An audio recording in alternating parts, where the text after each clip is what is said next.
Welcome into the show, Sportswrap Overtime. It is a Sportswrap OT special, actually, and we are brought to you by HII, built in America for America. We do these twice a month. We call them specials, and you see it's a high school football playoff preview. Craig Loper, Jeff Steiner, Brian Parsons, and we are also pleased to be joined by Matt Hatfield. How about that? Of VirginiaPreps.com. Let me introduce him correctly, guys. He's the publisher of VirginiaPreps.com. He's the play-by-play announcer for the Old Dominion women's basketball team, the organizer of the VA Preps Classic, writer for the Farmville Herald and Suffolk News, and the host of 757 Sports Talk. Did I get them all in there, Matt?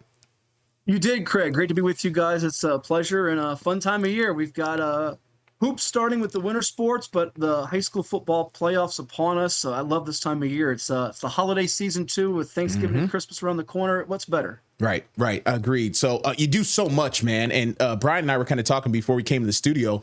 I've been around you 4.5 years at all these games and stuff. And you've probably told me in the past, Brian brought it up, but we're like, you know what, before we get into the high school stuff, Matt, we want to get to know you a little bit, man. Like, tell us where you're from, where you grew up, and kind of how you end up doing all this stuff that you're doing now. Sure. Just born and raised here, Hampton Roads native, Virginia Beach. I cut my teeth, ironically enough, in radio with ESPN locally here. I did call-ins for their scoreboard show, got a show not long after that. And it's taken off from there. I was one that followed the pro and college sports scene, but I got in touch with, I actually started my own website and the people at Virginia Preps before I became the publisher in November of 2016, back in December of 2004, so long ago, 21 years ago, just about. They said, you're posting on our message board. You got a pretty neat site. How about you come over here and do high school basketball for us? And I said, I don't know the first thing about high school basketball. So what I did was I picked up a Street and Smith's magazine. I saw Woodside was nationally ranked then with Calvin Baker and Stephon Welsh at the time, coached by John Richardson. I saw that we had three legendary coaches, if you will, with Jack Baker of Maury, who won over 700 games, Bill Cochran at Salem High in Virginia Beach, who ironically enough, his son is now the coach of Norfolk Collegiate, and then Ed Young, who ironically enough, I do 757 Sports Talk with, did it on radio, now do it on podcast and TV. And lo and behold, it took off from there to a point where I didn't know anything. I was a deer in headlights, and now it's gotten to a point where I'm still a little bit of a deer in headlights, but now I have stuff I can't report that I know. Right. Hey, it's interesting, out of those three coaches you mentioned, the only one that won a state championship was Coach Cochran with Salem when he had John Gilchrist, I believe, back in, was it 2001? Brian, be careful, because Ed Young actually got one way back in the 80s at Suffolk High. Okay. What Suffolk High? Which Suffolk High? Which one? But he will tell you, you know what? I should have 3 or 4 or 5 more. I screwed it up. But that's what he'll tell you. But what Suffolk High? Because this was before Nansen River, Lakeland, and Kings Ford came onto the scene. Was it like John Yates or something like that? Or Forest Glen? That was back, I think it was like 86 or 87. So he had Tony Smith, who was a state player of the year, set records at Pfeiffer. I think it's the last, I could be wrong about this, like the last team to average 100 points a game in a season. He had a loaded single A Suffolk High team, and then he left years later for Norview. Because there were some stud teams at Nansen River that I believe won a AA state championship. Littleton Parker, was he the football coach? I can't remember, but it was Spencer Mayfield was the coach. They had some player. There was a player on the team that I believe was an ACC player. I believe it's escaping me though. But those were some powerhouse teams in Nansen River when they first became a high school back in the, I guess, early 90s, late 80s, something like that. Yeah. No doubt. Yeah, there were some guys back then. That was a little bit before my coverage time, but I love the nostalgia part of it and the stories that get told. I mean, we're all in the business of storytelling, so this is what's cool about it. I don't want to slight Ed, so I apologize for that. I did not know that. Oh, you're good. He will yell at me later for not correcting you, so that's why I be corrected. The fact but the school's not in existence anymore. Yeah. But the fact that Jack never got one is pretty crazy. And you know what? I think he and some of the other coaches, whether it be football and basketball, I'm sure this will lead into our discussion here, I think they're all, jealous is the right word, but envious of the setup now, because Brian, it used to be 3 classifications, AAA, AA, single A. Now in 6 classifications, Baker might have 4 or 5 rings. Yeah, we could do a whole episode on that. More as well. Yeah, unbelievable. We could do a whole episode on that. Matt, where'd you go to high school at the beach? So I went to Kempsville, finished up at Oak Tree Academy. Okay. Went to Regent University and Tidewater Community College. And, it's funny, I never envisioned doing high school sports. But it's become just a love and passion of mine, and doing it for 20 plus years. I think you guys know this, covering all sports across the area as well as you guys do. It's about relationships. You build great relationships, long lasting ones, through the athletes and the coaches. And and the figures that you cover. So I've been blessed from that. I've had opportunities to move elsewhere and go elsewhere, but my family's here, mom and dad here, the whole family here. So that's why I've stayed here, and I've enjoyed it. Now, there's been some characters out there, like the guys like Mike Smith. Hey, guys like that. Who are some of the characters that you have covered, and some of the more colorful guys that you have covered throughout your decades? So Mike Smith is at the top of the list, right? Because the nicknames he comes up from Early Bird to Jawbone, Lollipop, nicknames. Hank Sawyer's up there from Lake. Hank. He's done a great job there.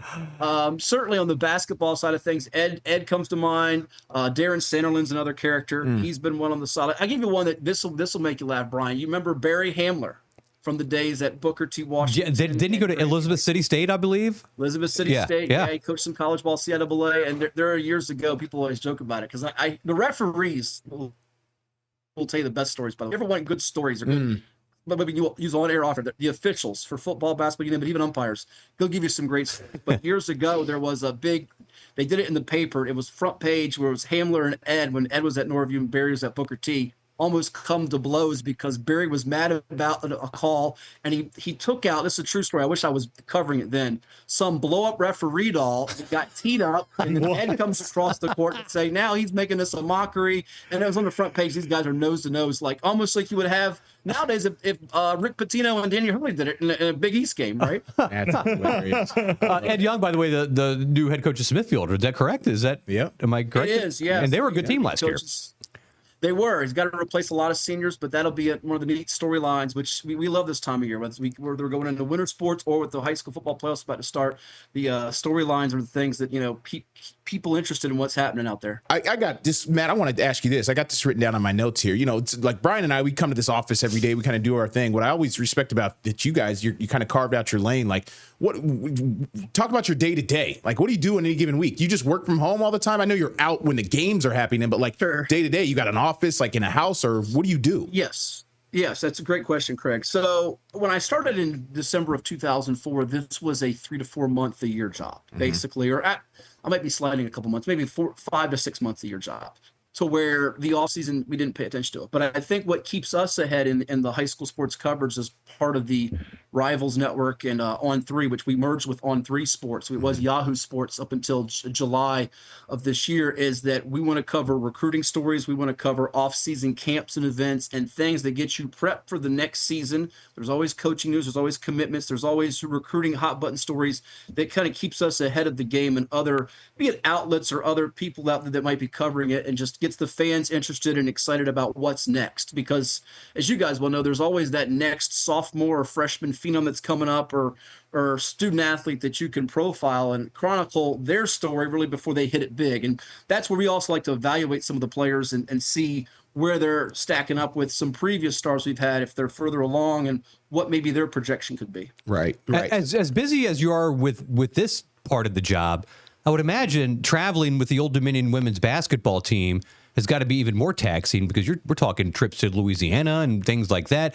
Yeah. So first of all, how did you fall into that position, into that job, and how does that interfere with everything else that you have to do? Because I know there's got to be conflicts during the basketball season. I've seen you where where I was like, hey, you're going to be at the state the region finals. You're like, no, I got to go to Harrisonburg for the ODU game. Yeah, and that was this past year. But what was really nice was this past year, and I think it's going to happen this year, the Sun Belt Tournament, which is in Pensacola, does not interfere with the state basketball tournament that takes place at the Siegel Center on the campus of VCU in Richmond. But it's a balancing act. I think it's with all the different things and the different hats that I wear, though I don't have one on my noggin today, is that whether I'm writing something for Virginia Preps or the Farmville or Suffolk News or Smithfield Times or whatever outlet I've been privileged to work for, ACC Sports Journal, I've been blessed to do the ODU. It's funny, about right during the pandemic, as it was coming to a close to an extent. So this is my 5th year doing ODU Women. I got a call from the people at Old Dominion, want to know if I'd come over for an interview. Would I be interested in the position? I did. Met with the great folks over there with Sports Properties and Ted Alexander, the voice of the Monarchs. who does a fabulous job, and all the folks involved with it. And I was really blessed enough to get the opportunity. I think being in the community and entrenched around here was something that was really cool for me to get that opportunity, because as a kid, I grew up listening to the late Tony Mccurio, who you know pretty well, Brian. We lost him this past year. But he was, an influence on me in my career, along with the late, great Terry Sasiski, who was the longtime play-by-play voice of VCU. I watched their different dynamics and styles, and you always want to be yourself and be authentic. But I grew up listening to Tony do Lady Monarchs games, so getting that chance, it was never something I ever envisioned doing, but once I got it, I had a little bit of an appreciation for the history and nostalgia that goes back to the days of Nancy Lieberman and the late Ann Donovan and all the stars they've had, Tisha Pinachero, the list goes on, and now what Delisha Milton-Jones is trying to build there at ODU. It's been really cool, and I've been fortunate to be able to do these things and not have one or the other interfere too much with the other.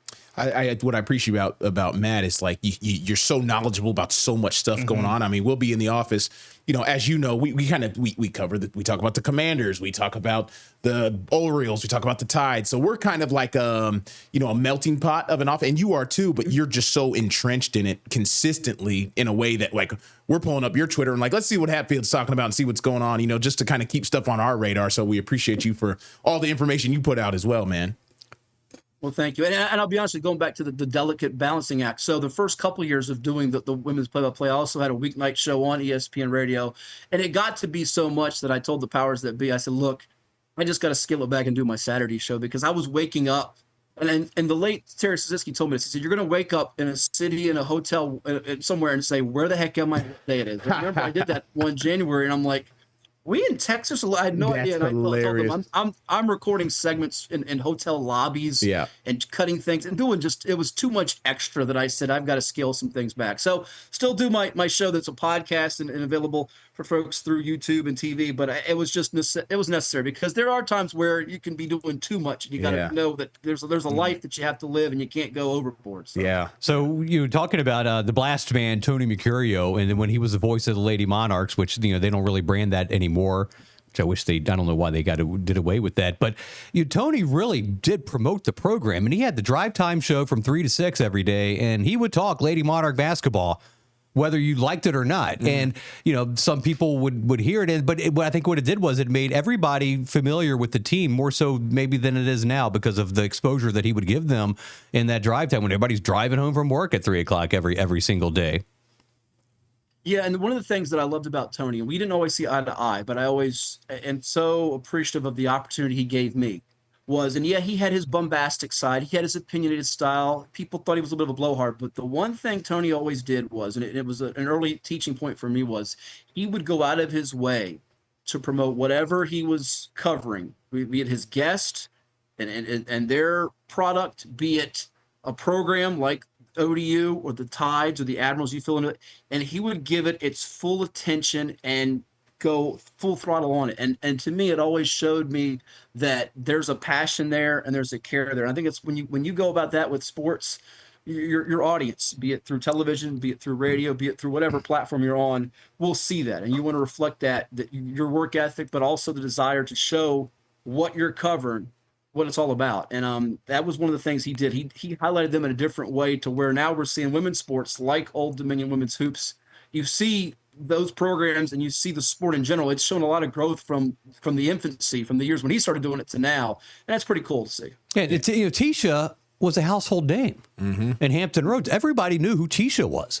Back then, everybody knew who Odell was. They were, I think, in my time, I think some of the biggest stars since I went to Old Dominion in the mid 90s were Odell Hodge, I'd say Tisha Pinachero, I'd say Taylor Heineke, and I'd say Kent Bazemore. I think those are the big four. That's the current day Mount Rushmore. Because Nancy Lieberman and Ann Donovan, they kind of different generation. Mark West, they kind of predate me a little bit. But from the 90s on, I mean, Tisha was a star. Yep.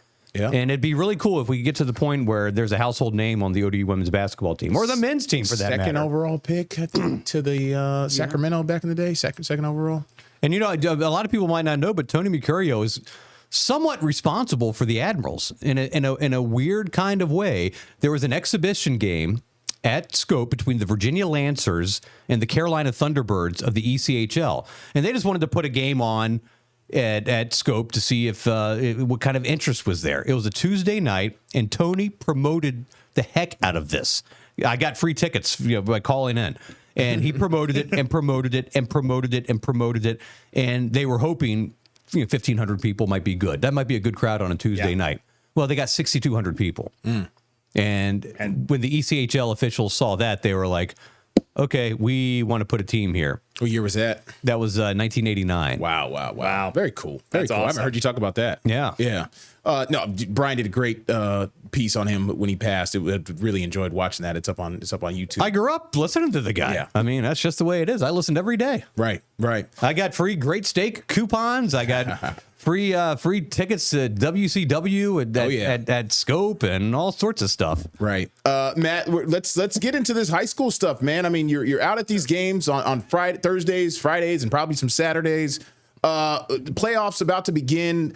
I first question I got for you, man, is what 757 area team stood out to you all season and you're most looking forward to in the postseason? Well, I mean, the one that didn't suffer a loss would be at the top of that list, or near the top of the list, with Green Run. To have 49 public schools in Hampton Roads and finish the deal without a blemish is a big deal. But you also look at the defending champions, and Maury being two-time reigning state champs in Class 5. We've had them ranked number 1 all year long. They got some early scares. They took an early blemish, an L against Cardinal Gibbons from North Carolina, but they responded, got a hard-fought win on the road against Varina, who's got a chance to win the Class 4 championship, and Varina's got as many Division I commits on its roster as anybody this year. And then they won that triple overtime game with Bishop McNamara. From there, they've been just cruising against folks from all across the Eastern District. But there's been a couple surprise stories, I think, that have emerged throughout the year. Kempsville keeping on its success.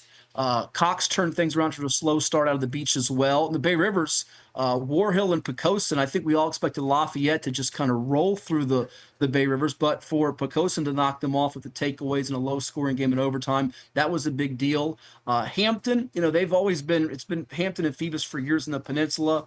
Warwick knocks off Phoebus. They end the streak. You figured that this was going to be the year that Warwick wins the district, but then Hampton comes back from that loss to Glen Allen on the road in Richmond where they got pummeled, and they end up getting it done in an impressive fashion, I should say, from a 14-point deficit to beat Warwick a couple weeks back. So that was a big game, and Hampton kind of restoring that they're the flag carrier of the Peninsula District this year. And then the Southeastern, I think top to bottom, the Southeastern is the strongest. Though Oscar Smith took the early blemish against Gonzaga out of Washington, D.C., they look primed to make another run at the Class 6 championship. And then the teams from Suffolk, Kings Fork, Nansemond River, always very formidable, and Indian River with a freshman quarterback in Lord Malik Carew. They could be a tough out in Region 5A and maybe the biggest competition for Green Run to get back to the state playoffs. So it's been a couple of neat stories throughout the year, but ultimately we still have the powers that are going to be, I think, burning come the end of November with the likes of Maury and with Green Run and with Poquoson in Class 2. Class 4 is more wide open this year, guys, with Phoebus having not as many experienced bodies back. They graduated 18 starters from last year, so that was a big deal there. And then Lake Taylor having a resurgent year under Hank Sawyer. Last year they were uncharacteristically 3-7. They've been kind of the big turnaround team this year to win as many ball games as they did with 8+ victories. So watch out for them in Class 3, which is much weaker than the other classifications. Could be a nice run to a region title and perhaps a state championship appearance for Hank Sawyer and company there in Norfolk. Yeah, the most interesting story, Hampton has been the storyline. I've been here and Brian would always talk about, the heyday of Hampton. And then I get here and I'm like, well, they're okay. They're doing well, but Phoebus is running the show. So to see Hampton resurgent under Coach Wilson is kind of, pretty unique to see. I know Phoebus is down, but in my head, I'm thinking I know Phoebus is down. I know they lost a lot of guys, but you get Blunt in the playoffs, man, and you never know, in my opinion. You don't want to play them. You don't want to play them, man. With that pedigree, Phoebus still can scare some people. I know they're not what they have been, but that's a team where I'm like, hey, they could sneak into a state. Jeremy's going to have them coached up, no doubt.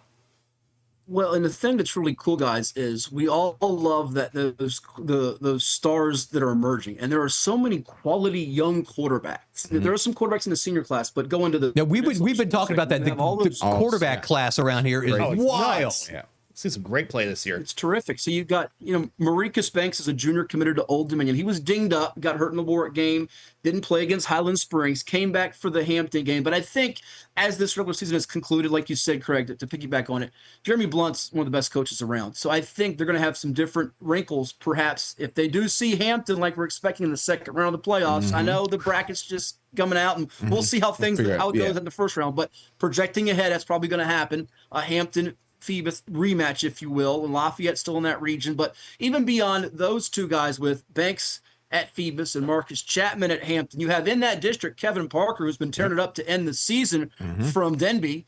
They could be a sneaky low seed. I'm not sure I'm going to call for them to pull off a first-round upset, but do you want to see the ball in his hands in the fourth quarter if Denby's cooking with some momentum? I don't think you do, because their offense has gotten turned around in the second half of the year. And then you go past the peninsula to the south side, and you got Lonnie Andrews III at Oscar Smith, who's committed to UVA. Throw into the four-star best receiver around in Travis Johnson, headed to Michigan. You got Lord Malik-Carew, who I mentioned, from Indian River. You've got so many good young quarterbacks that are stepping up to the forefront in the plate here that you have to say, watch out for. And oh, by the way, Damo Everett at Maury, he's a 10th grader who he had those first three games against Cardinal Gibbons. Yeah. He's a sophomore. I thought he was a junior. I didn't realize he was a sophomore. Yeah, he's just a 10th grader. So, and by the way, younger brother of Dalen Everett, who's the star corner for the Georgia Bulldogs. So he's got a little bit of a pedigree, family bloodlines there to help him. So there are so many good quarterbacks that any one of them that gets hot in the postseason for 3-4 games, all of a sudden, you're right there competing for a championship. And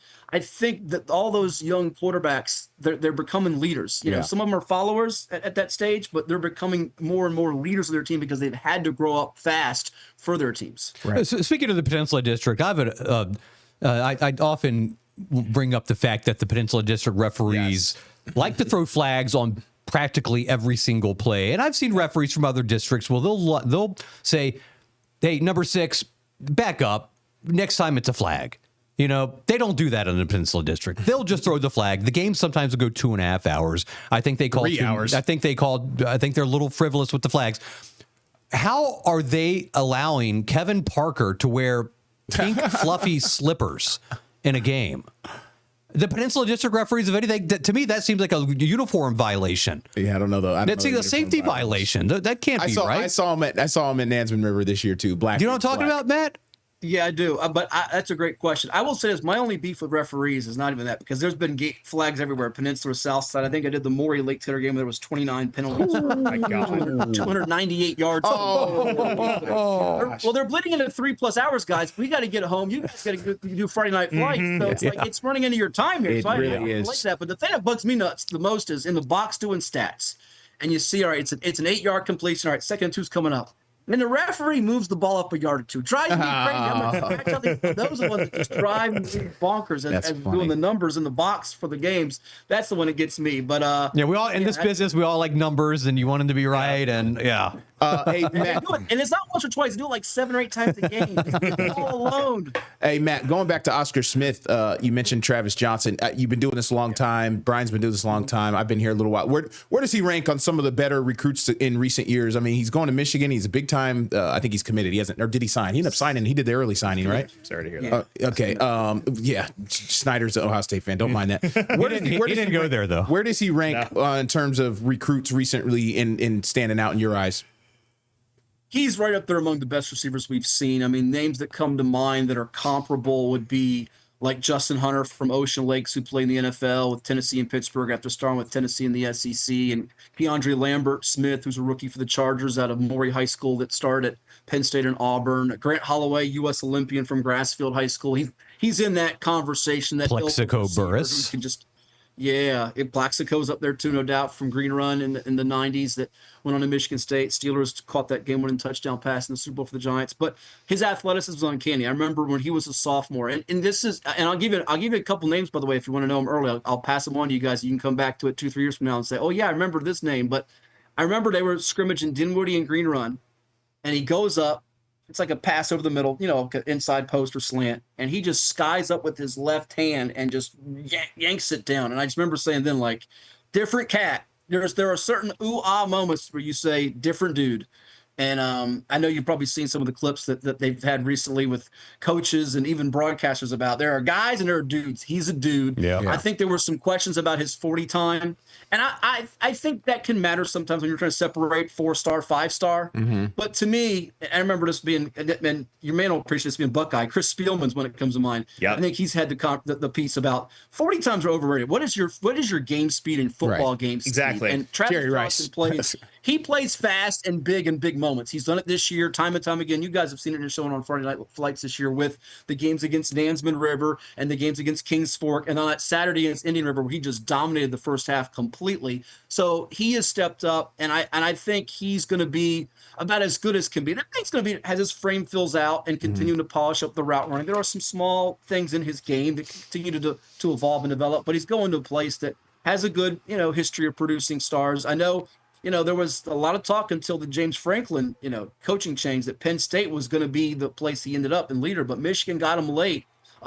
Liked his visit there, and they were able to pull it off. And Michigan's got a lot of big recruits coming from Virginia, even beyond him. So, yeah, I mean, to me, he's the top dog in the area. And every time he takes the field, he's a marked man. So I'm curious in this postseason run as they try to go back to back. They could run into Manchester and Thomas Dale. They probably will run into Manchester and Thomas Dale. They have some of the bodies to try to take him away. Who on that Smith offense is going to step up? Because it's one thing for Lonnie Andrews to run around and make plays, but they're going to need another receiver or running back perhaps to make a big play in the second half of a tight game to get separation from a Manchester or Dale if they want to go back-to-back this year. You kind of led right into my next question. The only thing I was going to say here, Matt, was is there a state title game in whatever classification that feels inevitable to you? Is there something like where it's like, it's going to be a crash course? Is there one, I feel like in recent years, it was like Maury and Stonebridge a couple of those times and stuff. Yeah. Is there anyone that feels inevitable? That's a great question, Craig, because they're cross-bracketing in different, and for those that don't know what that means or what I'm talking about. So in years past, you would know Maury and Green Run would meet in the state semis. Now they could be on the collision course to a state final. I don't know that there's a definite, I did tell this to some people recently that last year we had 3 repeat champions in the 6 classifications. Maury was one of them in class 5. Phoebus was one in class 4. And we also had Liberty Christian in class 3. This year, I think you have the chance to have up to 3 repeat champs, being Oscar Smith, Maury in 6 and 5, and in 1 Essex. Okay. But I just get the sneaky suspicion, and this might not be good for our local teams, that one of those 3 is going to get picked off. And Maury might have more landmines in its classification than Oscar Smith does in class 6, just because you look at the number of really good football teams from Green Run and Indian River to Nansemond River and Kings Fork and Warwick in class 5. And by the way, once you get past in the state, Stonebridge and Highland Springs could be lurking. I'll say this, if there's one you could pin me down to, I'll give you a state semi more than a championship first, correct? That would be the Maury Stonebridge state semifinal. Stonebridge's defense this year is phenomenal. Okay. They've got the coach who played for the Washington Commanders, then the Redskins, and Kedrick Golston. His son, Kedrick Golston II, is committed to Tennessee, which is ironic because Daddy played at Georgia. But he is a game-changing linebacker. Defensive backs going to Syracuse and UConn and Chase Jeter and Xavier Wimbush, and their better players are their underclassmen. They are absolutely loaded on defense. Nobody has scored more than 20 points on them all year long. Wow. The question is going to be, do they have enough offense to go beat a Maury in a state semi should they get there, and then go beat whoever they would see in a championship round? So as far as inevitable championship game, I would tell you it's probably going to be something outside of involving the 7-5-7 teams. Okay. I think the winner of the Heritage Lynchburg Liberty Christian rematch that I'm anticipating, I just covered that game last week, 35-33. Heritage Lynchburg won a heck of a game in Class 3. We'll probably see Magna Vista in the state championship. And I know it's tough for Hank Sawyer and Lake Taylor, who I think will get to the state semis, but unfortunately they're cross-bracketing, so he'll probably have to run into one of those teams in the state semis on the road. And if they had him at home, I'd like his chances a lot better. You want to get into this cross-bracketing, Brian? I think with both of us, when we hear that, just to kind of explain that for people that might not understand, because when I hear that, like always, like Maury Green Run last year was a state semi. So you're telling me Maury and Green Run can meet in the state title this year? Because they're going to. So there are different. We're 5A and 5B. We have teams in 5A and 5B. So are we saying it's going to like reseed everything at a certain point? No, so what'll happen is, so you'll get your region champions across the 4 regions of the. So there's 24 regions, of course, 6 classifications. So it's different for each classification. So I don't have it in front of me, but I believe 6A is going to play 6D in the state semis, and 6B plays 6C. Okay. In Class 5, what they're doing is you're going to have A. So if you took the number 1C, which is Green Run, they would play the region champion from 5C, which could be anybody from Patrick Henry Roanoke to Hermitage to Highland Springs. Oh, okay. 5B is Maury. They'll probably see either Stonebridge or Riverbend. I'm projecting Stonebridge. And then Class 4 is different. Now, Class 3 is doing the same thing. They're doing A versus D, B versus C. Class 4, I think, has it the right way. Class 4 is taking the top 4 and then seeding them off power ratings from there. And I've been a big proponent of that because I don't care if you're from the 757 or Nova or Richmond or wherever. I want the 2 best teams at the very end to play in the championship, not the semis. So that's the best way to get it in 4. Now, who comes out of our area, be it Hampton, the top dog, Lafayette, as far as seeding goes, Hampton, Lafayette, 4-time defending state champ Phoebus, or other, we shall see. But 4's got a lot of traffic because in the Richmond region, 4B, you got Varina and Dinwiddie, who's undefeated, and Huguenot and Louisa, who, by the way, has a 5-star going to Michigan at running back, and Savion Hyder, and a 4-star receiver going to Rutgers and Dazier Carter. And that's a loaded region. So 4 is going to be trickier this year for our teams because Phoebus, the last few years just had a defense that was out of this world. Their defense is a little bit more vulnerable this year. And this is the first time they've done this in a while, correct?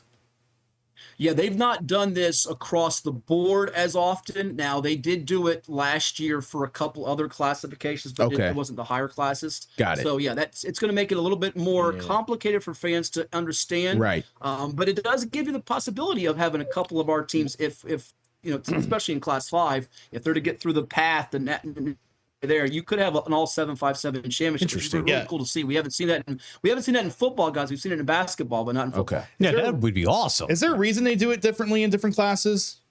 Yeah. So it's a great question. So it's basically up to the VHSL has left it up to the regions to have their administrators and reps meet about it and vote on it and decide. So it really boils down to what they ultimately choose. Now, I know in speaking with the coaches, which I do rather consistently and intimately at times, they'll say that we never get invited to the room to have our input on some of these matters. So sometimes they like it or they don't like it. I think they like the cross bracketing. They don't like some other things that have happened in terms of seeding or how the playoffs are worked in whatever sport it might be in certain situations. Okay. Talking about some of the prospects out there, I think one of the ones that a lot of people might not have heard about that could be one of the best out there would be I was going to bring it up. Pocosin's Carter Jones. Oh my God! Yeah. Who, when last year I went out to interview them before his sophomore season, and Coach Duty says, "Yeah, well, we don't really have much size." I'm like, "Okay, that's okay." And then he brings in Carter Jones, and I'm like, "My God, where did you find this guy?" And I was like, "Carter, nice to meet you." So, do you have any offers? He goes, "Yeah, I have Buffalo, Charlotte, Old Dominion, Liberty." I'm like, "Oh, great, man, you're young." And then I go back before his junior year this past August, said, "Big C, where are your offers?" He says, basically every Power 5 school in America. Ohio State, Alabama, Florida. LSU's now on the list. I mean, it's but I did see Stanford seems like that could be an interesting fit for a kid like that. Stanford produces some linemen. He said he had a good meeting with Andrew Luck. Oh, that's great. Yeah. What do you think of him, Hatfield, Carter? Oh, super. I'm glad you brought him up, Brian, because I got a chance to interview him last year, and he was a neophyte to the whole recruiting process. I think Dad's got roots to UVA and so on and so forth, and that was like a dream school, and Clemson was showing some interest, but his recruiting's exploded, and he's just what a wonderful, respectful young man, too, because I think you sometimes encounter these athletes. We've seen them where they're that gentle giant off the field, but on the field, he's a menace. He's a force and so strong up front. It's interesting. At the beginning of his development, I got told about it as a freshman that he was going to be an offensive line prospect. But his defensive tape last year was so good in terms of leverage play, pad level, breaking through double teams and commanding double teams. And actually, one of his line mates this year, Braden Agnes, has really flourished as a breakout performer. So much a college prospect, but a heck of an all-state player of the year candidate. In part because, A, he's a good football player, but B, Carter Jones commands so much attention on that line of scrimmage, and that's a big reason why Pocosin was able to beat Lafayette, because he's unblockable. And then on the offensive line, you can run behind that guy. He doesn't take a whole lot of plays off, doesn't take snaps off. He's detailed, he's committed. He's got a bright future. He's one of those players that can come from here because linemen don't get a lot of glory and end up being a heck of a Saturday player, and depending on how he progresses from there, one day play on Sundays in the pros. We're showing the Picosin Lafayette highlight right now, and he's in the opening shot with the captains at midfield. Yeah, he definitely stands out, to say the least. What benefit does Carter have playing his senior year at a place like Picosin Class 2, where he's obviously oversized and outclassing most of the people he's going to face? Is he a candidate for somebody that could go to one of these academies? He could be, but I think the counter to that, Brian, is if you've already got these 30-plus offers and you buy the time, and this is how it works out. We've already got some guys' junior commitments, as we touched on with like Maricus Banks and with Lonnie Andrews and Derek Fisher of Bethel, and Hampton's Gene Jones Jr. already committed to UVA before their junior years are done. He'll probably end up deciding by next June or July, if I was to forecast it. If he already knows where he's going, wherever that place is, it might just be the point where, what does Carter want? And if Carter wants to ultimately play with his brothers and his teammates and the ones he's grown up with around Picosin and help lead them to a state championship, by all means, go do that. Now, if he wants to go somewhere where he thinks it's going to give him better day-to-day competition, that could be on the table for him too. But ultimately, I tell people this all the time. I don't know if there's a right or wrong answer to that question. I think he's getting coached up well there, and he's going to go to enough camps, and he's got it together now that I don't think if he stays put, it's going to hurt his development or his game and progression, because we know this, guys, not very many offensive and defensive linemen especially go to college football and see the field right away. So it's going to take some time anyways just to get acclimated to how they play, the speed of the game, and linemen. They're more rare to get on the field right away than the skill guys. Right. Is this the year of the kicker? And this is like some of the best kicking we've ever seen at the high school level. Listen, guys, I was just telling a buddy of mine this the other day. You know how baseball had the and I'm going to start a controversy here, but the balls were juiced, roids, all the balls were juiced. Yeah, the balls were juiced, not the. Listen, yeah, but you know what I'm trying to say. But the footballs are flying out of here like the home run balls. We're seeing it in the NFL. These guys hitting 68, 70 yards. College football, 58 yards or nothing. These high school kids are kicking 45, 50 yards like it's nothing. It's crazy. And it's incredible. And I think there's going to be one or two that have a chance to win a big game in the playoffs. Bryson Whithelm from Cox this year's got, 7 or 8? He was the first name that came to my mind. Yep. Yeah. I mean, and I had a chance to speak with him a couple weeks back when he made that pledge to Army, going to serve our country, which is so commendable and awesome for him.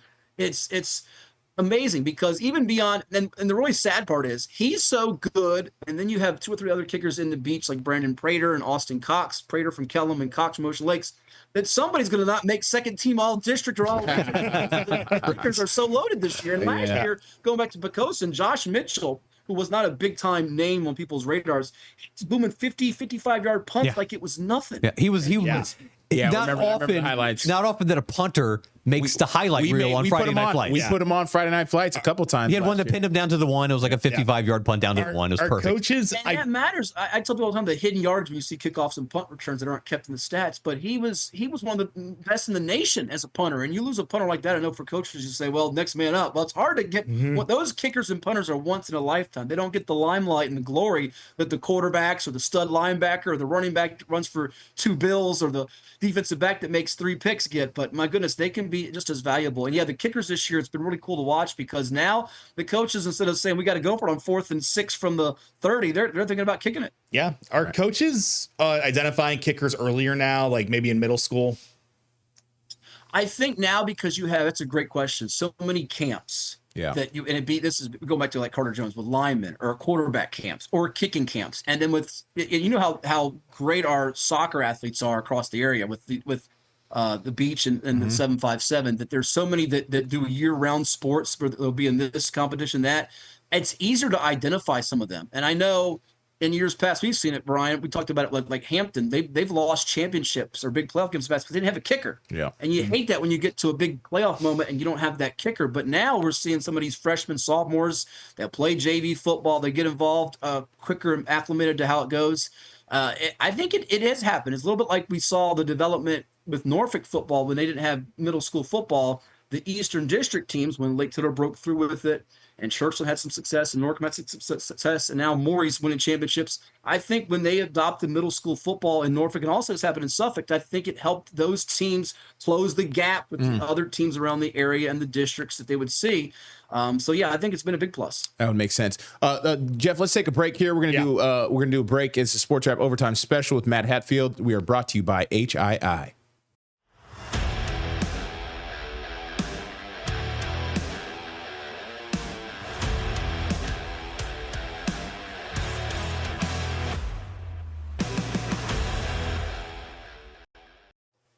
All right, we're back. It is a Sports Wrap Overtime Special. Craig Loper, Brian Parsons, Jeff Snyder, and Matt Hatfield joining us from VirginiaPreps.com. All right, we've been talking high school football. We're talking to prospects, talking a whole lot of stuff. Now it's the nitty-gritty here. We got about 5 weeks left of the season. Matt, I'm going to put you on the pressure cooker here. Give me your state title predictions, class 6 through 1. Oh, love this. So Class 6, even though I did say that one of our locals, be it Oscar Smith or Maury, trying to go back-to-back, won't repeat, I will take the cop-out and say we've had him ranked 1 all year long. I think Oscar Smith will do it. But I will caution quickly and say that Manchester is really, really good with a quarterback in Landon Abernathy that could derail them. I'm not sure who else across the board has the goods to do it. Keep an eye on North Stafford. They're very talented. Colonial Ford is good enough. They always run into Oscar Smith, and that's their bugaboo. Class 5, I'll go with Maury.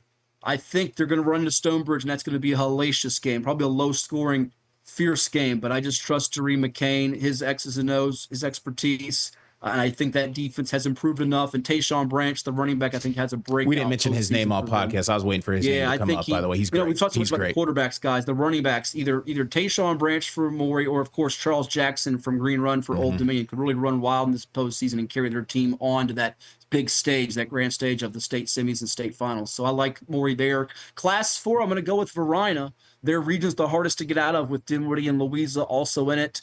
But I just think Varina's defensive line with Jay-Sean Bull Richardson, a UVA commit, is going to be the difference. Damari Carter on the back end as a receiver, defensive back, also a UVA commit, is a big factor. And I like them to probably beat Jefferson Forest along the way there. In Class 3, Heritage Lynchburg has been our number 1 team all year long, but I think a little dinged up at running back with their main running back out. I'm going to go with Magna Vista, who has been great all year with Simeon Moore at quarterback. Joe Favero's got a team out there that's really good. And I think avoiding Heritage and Liberty Christian in the bracket until the state finals will help them. I think it's their time. Their defense is a little bit sneaky, underrated.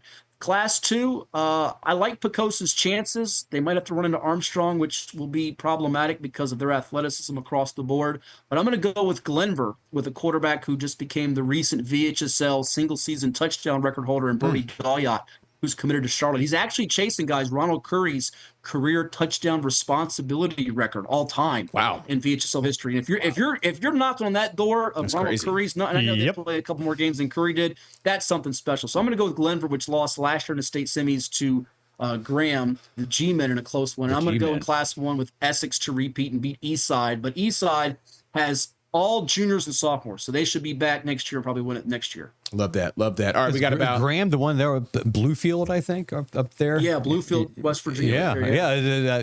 I've said this in the office a couple of times. I've said it to James and Craig. I said, do we take Oscar Smith for granted? I think we're kind of taking Oscar Smith for granted in a way, about how dominant they are. They have maybe the most dedicated, loyal, passionate fan base around in terms of they're going to let you know the good or the bad. But I think because they've had so much success, even with the coaching changes from Rich Morgan to the late Bill D to Scott Johnson and now Chris Scott, it's just we expect them. It's much like we saw guys in the 90s and early 2000s with Hampton and Phoebus. They have become the gold standard for high school football in the 7-5-7. And they actually did it last year with a young group, and now the expectations have, they've been raised this year. I'm curious to see if that defense, which got hit hard by Great Bridge lately, I was at that game. Yeah, I was at that game. Yeah, I went to the game. I'm curious to see if that defense takes that to heart as this playoff run begins. Little angry, little nasty. Great Bridge put what, 38 on him, 30 or 38. Yeah, 38. So I'm curious. Now I think that's a positive for Joey Wood building that program for year 2 coming up next year. But I'm curious to see if Oscar Smith takes that to heart, or was it just an aberration? What kind of reaction Smith gets, because Manchester can move the ball and throw it, and Thomas Dale can too. So yeah, I was at the Great Bridge game, and I said on air, I said that's a despite the record, much improved Great Bridge team. So Great Bridge and Deep Creek have had a couple of games where they've really kind of put together a really good game and put up a lot of points. Yeah, maybe promising for the future for those two teams. Yeah. And the most impressive thing, real quick, guys, is they lost their stud receiver, which we got to shout him out. He's having a heck of a year at Kellum, trying to pull off a first-round upset. Aaron Smith, who's leading the area in receiving, he's made some dazzling catches. I was there just last week when he made some big catches, an interception, pick 6 against Kempsville. But he left Great Bridge to go to Kellum, and Great Bridge is still putting up points this year. It's really been their defense and some depth issues that have hurt them. But Smith's one of the best receivers around, 7-5-7 or state, coming back next year for Kellum. and hoping to pull off an upset for the Knights here in round one. In a different episode, we're gonna have to get Hatfield on talking about high school football transfers nowadays, because don't get me started on all that stuff, man. I come up on the day. I come up on the days of, man, you play at your high school, you stay at your high school, you don't go to IMG, you don't go to Oak Hill, you just play 4 years of high school football. I went to Catholic school, so it was different. Yeah. Well, I mean, back in the 90s, Hampton. I mean, it's been happening forever, but I'm just saying my stance on it is like, what a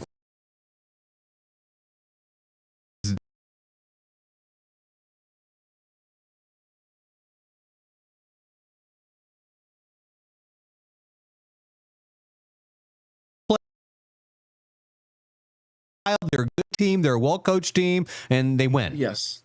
Yes, Steve Moniker's done a heck of a job there. Their ground attack is really, really good, like what I've seen from them. And Atlantic Shores didn't have their typical year with the matchup with end of the year going 6-5. But yeah, Norfolk Academy's had a wonderful year. NSA too. Their running game is good. Yeah, NSA has been a nice story. New coaching staff over there.